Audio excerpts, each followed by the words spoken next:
आज हम आप लोग को बताएंगे D Y by D X. इतनी अच्छी तरह से बताएंगे, इसका कॉन्सेप्ट आपको बताएंगे कि डी वाई डी एक्स किसने आविष्कार किया, इसका यानी किसने इसको सबसे पहले डी वाई डी एक्स को मतलब इसका इजाद किया, इसकी मीनिंग क्या है, इसका स्कोप कहाँ कहाँ पे है, D Y by D X के बारे में बताएंगे। D Y by D X, यहां पर डी लिखा हुआ है D Y by D X में, यहां पर डी का वाई से मल्टीप्लाई नहीं है। डी का मतलब ये हुआ very very small difference. Difference का पहला लेटर डी देख लीजिए, very very small difference, infinitesimally small difference, ये समझिए, ये डिफरेंस ऑफ। आपको मैं बताऊं कि D Y by D X को पहले तो आपको बताएं इसको हम इसकी मीनिंग क्या है। D Y by D X की मीनिंग क्या है? Differential of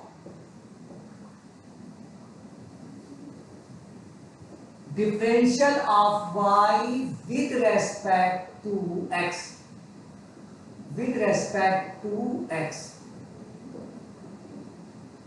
If I say dx by dy, इसका मतलब क्या होगा भाई? Differential of x with respect to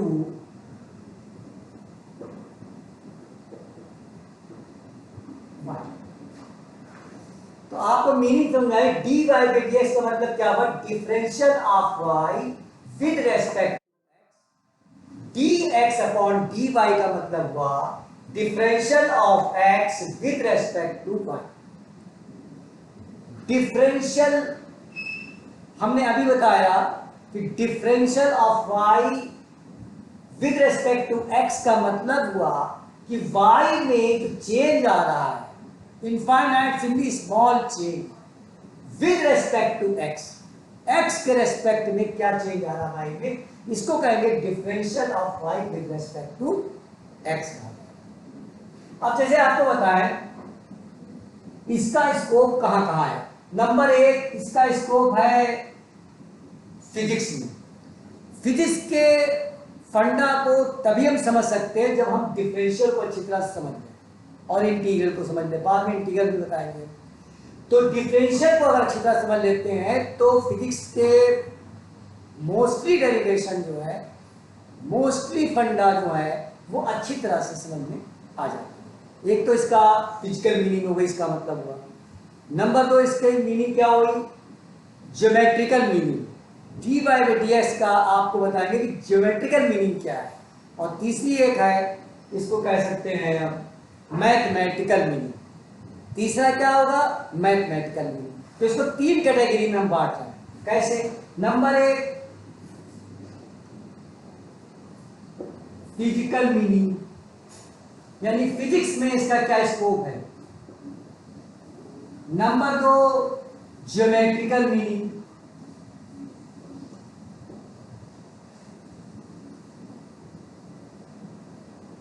यानी ज्योमेट्री से कैसे D Y by D X को समझे। और तीसरा है मैथमेटिकल मीनिंग।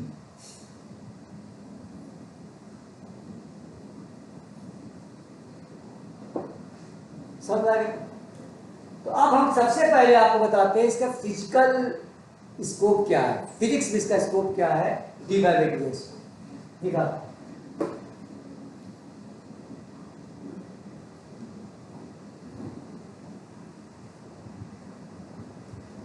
देखिए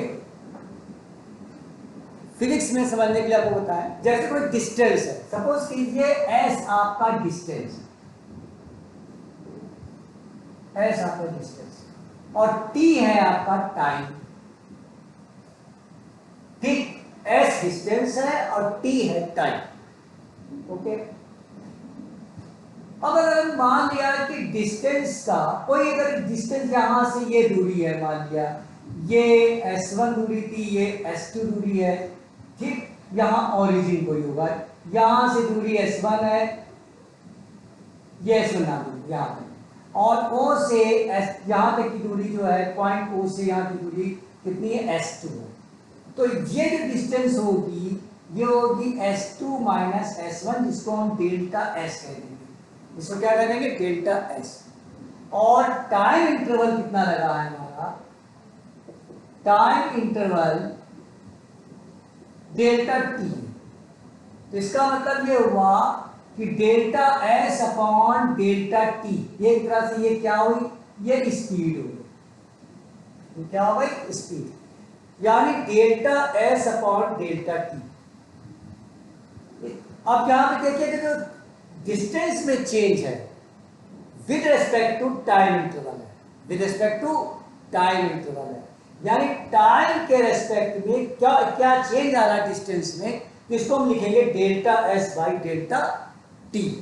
अब यहीं पर अगर हम लिमिट ले लें, डेल्टा T टेंड्स टू 0, मतलब टाइम इंटरवल को इतना छोटा ले लें, very very very small, infinitely small ले लें, यानी आप समझिए 0 ना हो, बस 0 के आसपास। तो इन दैट केस, उस केस में क्या होगा, डेल्टा T बहुत छोटा हो जाएगा और ये कन्वर्ट होके बन जाएगा ds बाई dt। यानी कहने का मतलब है in very very small time interval the change in distance, यानी इसको कहेंगे आप D by D T of S, यानी t के रिस्पेक्ट में, यानी डिस्टेंस में क्या चेंज आ रहा है ये बता रहा है, डिस्टेंस में चेंज। अब ये आपका होगा इंस्टेंटेनियस स्पीड हो गई, ये क्या हो गई, इंस्टेंटेनियस स्पीड हो गई। क्योंकि टाइम इंटरवल बहुत कम है, तो इतने कम टाइम इंटरवल में जो चेंज होगा तो वो क्या होगा, इंस्टेंटेनियस हो जाएगी। तो ये आपका इंस्टेंटेनियस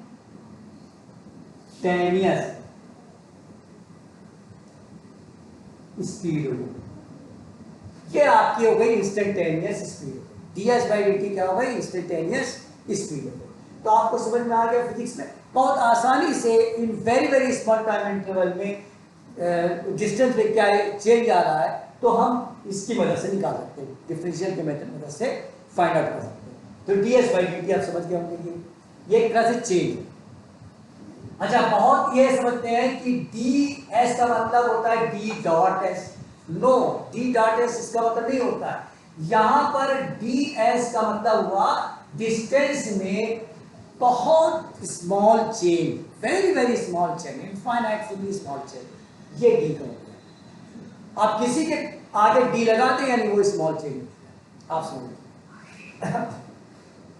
तो ये समझ में आ गया होगा आपके। अब हम एक और एग्जांपल लेते हैं। सपोज कीजिए कि ये गुब्बारा है, ठीक, ये गुब्बारा और यहां पर इसमें हवा भरी हुई है, तो अब जाहिर सी बात है कि इसमें वॉल्यूम होगा, जहां पर डेप्थ भी हो, लेंथ ब्रेथ सब हो, तो क्या हो जाता है, वॉल्यूम बनता है। तो एक ये वॉल्यूम है, ये हवा, और अगर हम कोई पिन से इसको छेद कर देते हैं, यहां पे छोटा सा छेद, तो यहां से हवा इसकी निकलने लगेगी। अब पहले हवा यहां तक पूरी भरी थी, अब हवा कहां तक भरी है भाई, यहां, यानी वॉल्यूम में चेंज आ रहा है टाइम के रिस्पेक्ट में, देखना चाहते हैं। तो इसको हम कैसे दिखाएंगे, D by D T, time के रेस्पेक्ट में वॉल्यूम में जो चेंज आ रहा है उसको कहेंगे differential of volume with respect to time T. आराम से निकल आता है इतने टाइम में क्या चेंज आ रहा है टाइम में। तो इस तरह से ये भी समझ गए होंगे। एक और एग्जांपल ले लेते हैं। सपोज कीजिए कंटेनर है, उसमें वाटर है, और अगर यहां छेद हम कर देंगे तो वाटर जाहिर की बात है निकलने लगेगा, गिरने लगेगा। पहले इसका लेवल ए पे था, अब इसका लेवल कितना आ गया गिरने के बाद, बी पर, और ये डिस्टेंस है मान लिया h, टाइम t में। तो अब हमें देखना है कि किस रेट से ये जो है लेवल जो है गिरा है, फॉल हुआ है। तो इसको हम कहेंगे D H by D T.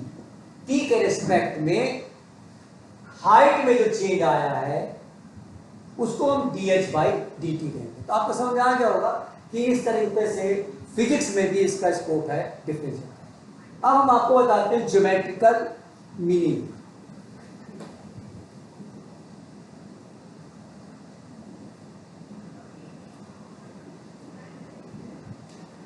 Geometrical meaning देखते हैं।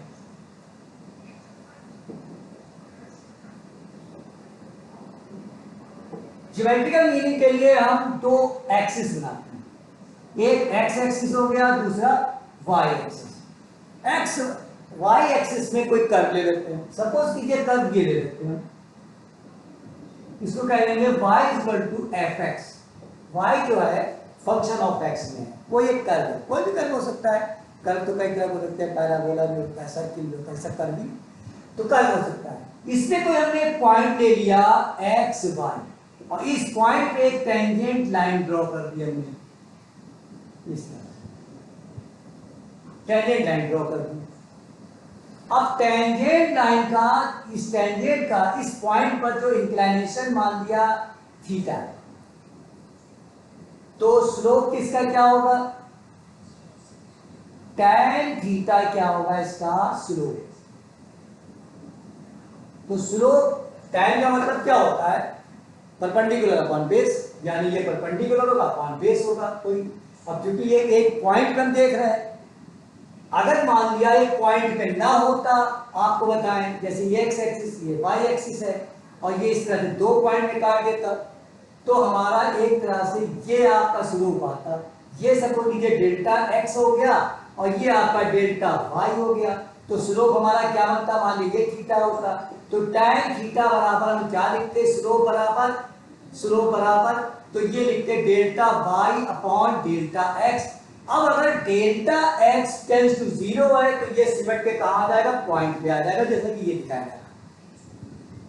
तो इसका मतलब स्लोप अब ये आ जाएगा dy बाई dx। तो differential of y with respect to x is the slope of tangent line at the point x y। बिल्कुल क्लियर हो गया होगा। तो dy बाई dx क्या है, ये है slope of tangent line at the point X Y, at the point X Y on the curve. समझ आ गया होगा। ये ज्योमेट्रिकल मीनिंग है। ज्योमेट्रिकल मीनिंग आसानी समझ सकता, आपको समझ में आ गया होगा। हमने अपनी पूरी कोशिश की है समझाने की, समझ में आ गया होगा। ओके, अब आप आइए देखते हैं इसका मैथमेटिकल मीनिंग डिफरेंस होगा।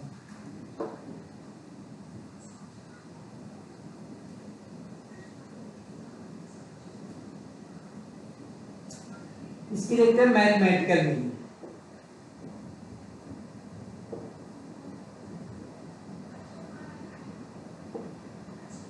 मैथमेटिकल मीनिंग के लिए भाई आप देखिए, इसके लिए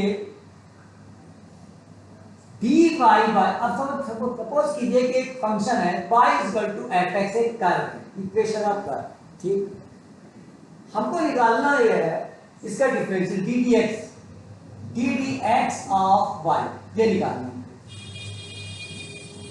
इसके लिए हम आपको बताएं limit h tend to 0, h कोई भी इंटीजर ले सकते हैं, और यहां पर f x plus h minus F x upon में h।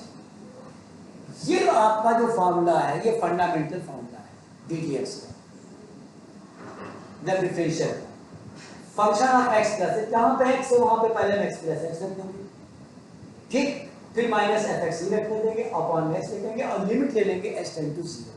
तो इस तरीके से हम dy बाई dx फाइंड करते हैं। एक एग्जांपल देखते हैं। सपोज कीजिए मेरे y equal to x square function, ये एक तरह से एफ एक्स है, इसको और अच्छी तरह से लिखें एक मिनट। जैसे सपोज कीजिए y equal to F X है और हमने लिया है x square, F X function of x क्या है, x स्क्वायर। तो अब आप देखिए इसको हम अगर ऐसे dy बाई dx लें, यानी D by D x of x square लेंगे तो 2 आगे आ जाएगी और जो पावर पहले से तो इसलिए घट जाती है, तो ये 2x आना चाहिए। अब हम देखते हैं ये फंडा ये अपना के देखते हैं किसमें आता है कि नहीं, देखते हैं। D Y by D X, इस फॉर्मूले को अप्लाई करते हैं। Limit h tend to 0 in the place of x plus h we shall write. देखिए x की जगह पर x प्लस h रखेंगे तो यहाँ पे x की जगह पर x प्लस h आ जाएगा, तो यहाँ पे आ जाएगा x प्लस h का होल स्क्वायर माइनस ये fx बाई x स्क्वायर है तो इसको हम x स्क्वायर ही रखेंगे अपॉन में h कर देंगे। लिमिट h टेंड टू 0 ये आ जाएगा x square plus h square plus 2xh minus x square upon में h। अब आप देखिए x स्क्वायर स्क्वायर कैंसिल हो जाएगा और जो रिमेनिंग 2 टर्म्स हैं इसमें h कॉमन आ जाएगा, तो हम इसमें कॉमन ले लेते हैं। Limit h tend to 0 h plus 2x upon में h will be cancelled and after taking limit in the place of h we shall write 0, तो 0 प्लस 2x यानी आपका आंसर कितना आ गया 2x। इधर देखिए आपका आंसर कितना है 2x। तो this is the mathematical meaning, यानी फंडामेंटल फॉर्मूला चाहिए डिफरेंशियल और इसको हम pdx कहेंगे, dy बाई dx कहेंगे। अच्छी तरह समझ आ गया होगा, ठीक। अब आपको हम बताते हैं, यानी डिफरेंशियल आपको समझ में आ गया होगा। अब कभी आपको ये कोशिश आप कभी भूलेंगे नहीं फॉर एवर, बुढ़ापे तक नहीं भूलेंगे, बल्कि नाती पोते वाले हो जाएंगे फिर भी नहीं भूलेंगे। इतनी अच्छी तरह हमने आपको बता दिया। अब आप ये देखिए, आप यहाँ पर y equal to D Y by D X को, जैसे y equal to F X है तो D Y by D X है, जिसको हम कहीं वाई डैश लिख देते हैं या कभी कभी y1 लिख देते हैं। इसका सेंस यही होता है, y1 लिखा हो या y डैश लिखा, इसका मतलब dy बाई dx है। और या इसको हम ऐसे भी f डैश x इस तरह भी लिख सकते हैं, नोटेट मतलब इसका जो डिनोशन जो है इस तरह भी कर सकते हैं, y डैश या y1 या f डैश x। तो आज हमारा ये क्लास खत्म हुआ, dy बाई dx हमने आपको बताया। नेक्स्ट जो हम लेंगे तो हम फॉर्मूले लिखेंगे बहुत से, और फॉर्मूले के बाद आपको बहुत इंपॉर्टेंट क्वेश्चन जो बोर्ड में आना ही चाहिए ऐसा, ये अपना एक्सपीरियंस यूज करेंगे और आपको हम अच्छे अच्छे फॉर्मूले यानी अच्छे अच्छे जो है प्रॉब्लम्स लगवाएंगे ताकि आप अच्छे से अच्छे नंबर गेन कर सकें अपने coming board examination. I shall try my best to achieve your goal. Understand? What is your goal? To obtain maximum marks in the board examination. Okay. Thanks.